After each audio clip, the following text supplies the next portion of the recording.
Welcome to the SRM Cyber Intelligence Briefing, your weekly roundup of the latest cybersecurity news and insights straight from our experts. Welcome to the first episode of SRM Cyber Intelligence Briefing. I'm Kyle Schwebler, and I'm really excited to be starting this weekly podcast with my colleague and friend, Miles Arkwright. Miles, welcome. Hi, everyone.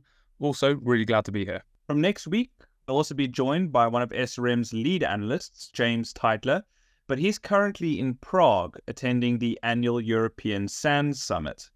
The three of us have been producing SRM Cyber Intelligence Briefing in written format for a while, but I think now is a good time to start this podcast and share our analysis of the latest news and trends in a new format.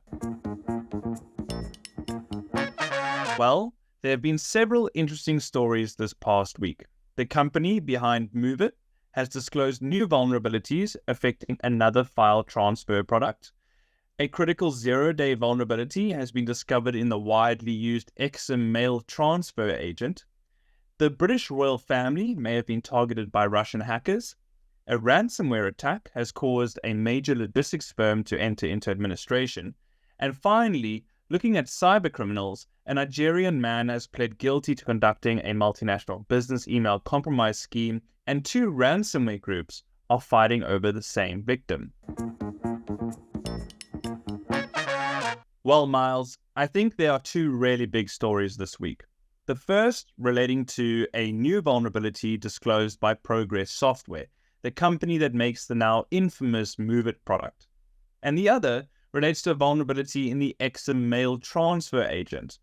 Now, I appreciate that one of these stories might sound a bit more familiar than the other, especially given how widespread and impactful the recent vulnerabilities in the MOVEit file transfer software were. If listeners recall, the ransomware group Clop exploited a vulnerability in the MOVEit product, which allowed them to exfiltrate data from hundreds, if not thousands, of organizations around the world. The supply chain attack caused waves across the cybersecurity and business worlds and really put the spotlight on the importance of securing the software supply chain. Now, Progress Software have disclosed new vulnerabilities impacting another one of their file transfer products, WS FTP Server. Reports are just starting to come out that threat actors are actively exploiting this vulnerability in the wild. The two issues are rated as high severity and allows attackers to remotely execute commands on vulnerable systems. Yeah, but to perhaps bring some more positive news to this story, though, Carl, Progress Software have released emergency patches for the vulnerabilities. So if organizations are using WS FTP, they should update their systems immediately. Agreed. When it rains, it seems to pour, right? One does wonder what impact these recent vulnerabilities will have on Progress Software's brand reputation going forward. Yeah, exactly. It's not the best look. But on the topic of new vulnerabilities, it's been announced that there are 6 new zero-day vulnerabilities affecting a potentially less familiar software product called EXIM. Kyle, do you want to perhaps explain to everyone what EXIM is about? Of course. So EXIM is a piece of software that is particularly relevant to Unix-like operating systems and also some web hosting control panel software like cPanel. It helps receive, sort, send, and manage email messages. When somebody sends you an email, EXIM is a software that first receives that email, it checks the email's address, and then forwards it on to the correct recipient's inbox. It also performs some security checks on emails and can handle issues like letting a sender know that they've used an incorrect email address. Thanks, Carl. That's a really great summary. And I think the most concerning of these 6 new zero-day vulnerabilities is one that has been rated as critical and allows for an unauthenticated attacker to perform remote code execution to compromise vulnerable systems. Indeed. And these vulnerabilities are impacting all versions of EXIM. It's estimated that over 3.5 million servers running EXIM are publicly exposed and vulnerable. Unfortunately, no patches have been publicly released yet. And until one is, organizations have been advised to stop using the EXIM service, or at least block traffic on port 25 on servers running EXIM, at least until a patch is publicly released. Yeah, and Carl, we were talking about how impactful a ransomware attack can be, and a story has recently come up regarding K&P Logistics Group, one of the UK's largest privately owned logistics companies, which has reportedly had to enter into administration after it suffered a ransomware attack in June.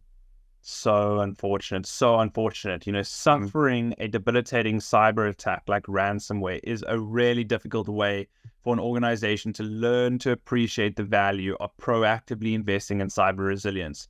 Spending on cybersecurity is an investment in an organization's ability to conduct its business with confidence, despite the challenging cyber threat landscape. Absolutely. And while we're on ransomware groups, it seems that two groups, one called Ransom VC and the other Major Nelson, are both claiming responsibility for the theft and leak of just over 3 gigabytes of data belonging to Sony, with both threat groups interestingly posting samples of the stolen data online. Sony have said that they're investigating this matter, and I imagine we will hear from them quite soon. And it's in situations really like this that actionable threat actor intelligence is vital to help inform the response to any threat actor engagement scenario. But, this does seem a little trickier than usual. I agree. I've worked on multiple incidents, and intelligence on the threat group that you're dealing with is extremely helpful to inform decision making. Anyway, Miles, you're British. I hear the UK royal family may have been targeted by Russian hackers, or is that just a bit too sensationalist? Yes, well spotted, Carl. But it does seem like over the weekend, Killnet, a pro-Russian hacktivist group, claimed responsibility for a DDoS attack on the UK royal family's website. The website suffered a temporary outage for about 90 minutes, but since came back online. That is an interesting development. Killnet have previously threatened to target anyone publicly supporting Ukraine, but the UK royal family is a very public target. Yeah, agreed. But nevertheless, the risk of DDoS attacks can be mitigated relatively easily. Redundancy servers and load balancing mechanisms, as well as specific DDoS protections provided by firms such as Cloudflare, can go a long way towards defending against this threat. Before we say goodbye, a Nigerian man that was extradited to the US from Canada has pled guilty to participating in a major business email compromise scheme that caused victims losses of approximately $1 million. As part of his plea deal, the cybercriminal was ordered to repay his victims. Well, that brings us to an end of this week's episode. As always, you can access a written version of this briefing on our website, and we've included links to these stories in the show notes.